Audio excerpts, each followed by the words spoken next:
जय हिंद दोस्तों, मेरे चैनल डिफेंस डिस्कशन में आप सभी का स्वागत है। दोस्तों, आई होप आप सभी ठीक होंगे। दोस्तों, अग्निवीर के मुद्दे पर मैं पहले भी बात करता आया हूं, आगे भी बात करता रहूंगा, इस मुद्दे को उठाता रहूंगा।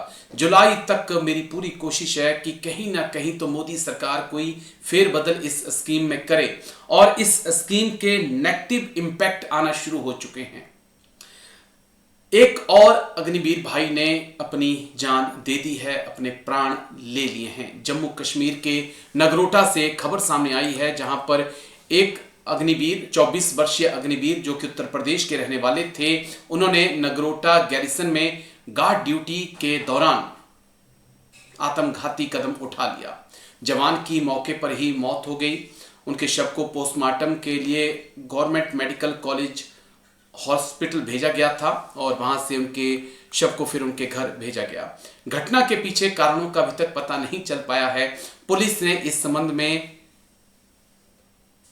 मर्ग कायम कर जांच शुरू कर दी है। पुलिस जांच कर रही है, कारणों का पता नहीं लग पाया है। लेकिन अगर किसी को अभी भी शक है, जिसे कारणों का पता नहीं लग पा रहा है, वो हम आपको बताते हैं कि कारण क्या है। कारण यह है कि एक प्रेशर है, एक प्रेशर है अग्निवीरों के ऊपर कि अगर आप 25% में नहीं आते हैं, आप क्या मुंह लेकर अपने घर जाएंगे, अपने समाज में, अपने मोहल्ले में आप क्या कहेंगे कि आपको रिजेक्ट कर दिया गया है। आपसे आपके मां बापों को, आपके खानदान को, आपके परिवार को, आपके भाई बहन को बहुत सारी उम्मीदें हैं। क्योंकि मैं फिर एक बात कह रहा हूं कि जितने अग्निवीर भाई हैं, अग्निवीर भाइयों को छोड़ दीजिए, जितने जवान आते थे 2022 से पहले, जो जवान आते थे, सब हम लोअर मिडिल क्लास फैमिली से आते हैं। हम या तो किसी फौजी, रिटायर्ड फौजी के बेटे होते हैं, किसी सर्विंग जवान के बेटे होते हैं, किसी किसान के बेटे होते हैं, किसी मजदूर के बेटे होते हैं। नहीं देखा मैंने आज तक कि कोई जवान किसी मेजर का, किसी कर्नल का, किसी लेफ्टिनेंट जनरल का, किसी पॉलिटिकल लीडर्स का, किसी सांसद का, किसी विधायक का बेटा कभी अग्निवीर बनकर इंडियन आर्मी में आया हो या जवान बनकर आया हो। नहीं देखा मैंने। और हम उन परिवारों में से आते हैं ना, जिनमें से अगर एक भी फौजी बन जाता है तो उसके भाई बहन और माता पिता यही सोचते हैं कि हमारा परिवार जो है अब उठ जाएगा। सर जय हिंद। Major general Rajan Kochar sir, जय हिंद। बहुत बहुत शुक्रिया समय देने के लिए। Thank you sir. Rajesh ji. जी, ओके सर। एक सवाल मेरा और था, जो बड़ा एक घटनाक्रम पिछले 2 हफ्तों में 2 अग्निवीर भाइयों ने सुसाइड किया है। एक केस अंबाला से सामने आया और दूसरा नगरोटा से सामने आया, और दोनों ही जो अग्निवीर थे वो 4th ईयर के थे, यानी कि इसी साल उनको बाहर आना था। एक टेंशन, एक प्रेशर, एक डिप्रेशन कि आगे हमारा क्या होगा। हम चले थे देश को, देश की सेना को युवा बनाने के लिए, लेकिन हमने अपने यूथ को टेंशन में डाल दिया। खासकर 4थे ईयर में जो अग्निवीर हैं, वो तो इस टेंशन में गुजर रहे हैं कि आगे हमारा क्या होगा। अगर हम सिलेक्ट नहीं हुए तो समाज हमारे बारे में क्या कहेगा। देखिए राजेश जी, आपने एंट्री पॉलिसी तो बना दी, बहुत आपने बेहतरीन आपने पॉलिसी बनाई कि हम 4 साल के लिए लेंगे, 6 महीने की ट्रेनिंग कराएंगे और इस तरीके की उनको स्किल्स वगैरह देंगे। आपने एग्जिट पॉलिसी तो बनाई नहीं, और आपकी एग्जिट पॉलिसी पेपर पे नहीं है। आपने बड़े बड़े भाषण दिए हैं कि इनको सीआरपीएफ में लेंगे, इनको फलाना लेंगे। Exit policy has to be approved by the government.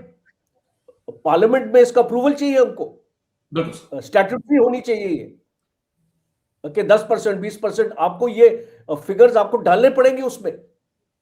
क्या आपने डाले हैं ये स्टैट्यूटरी फिगर्स?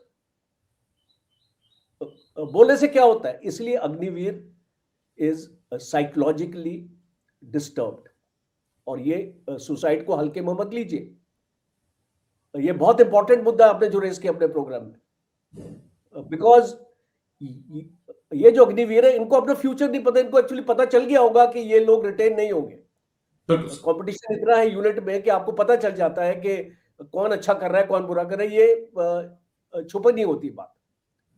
और अब इन अग्निवीर को पता चल गया होगा भाई ये तो बाहर जाने वाले हैं, और लोगों को फेस करना है गांव में स्पेशली, कि तुझे तो फौज से बाहर निकाल दिया। अब उनको क्या पता अग्निवीर क्या सिस्टम है, क्या चीज नहीं है।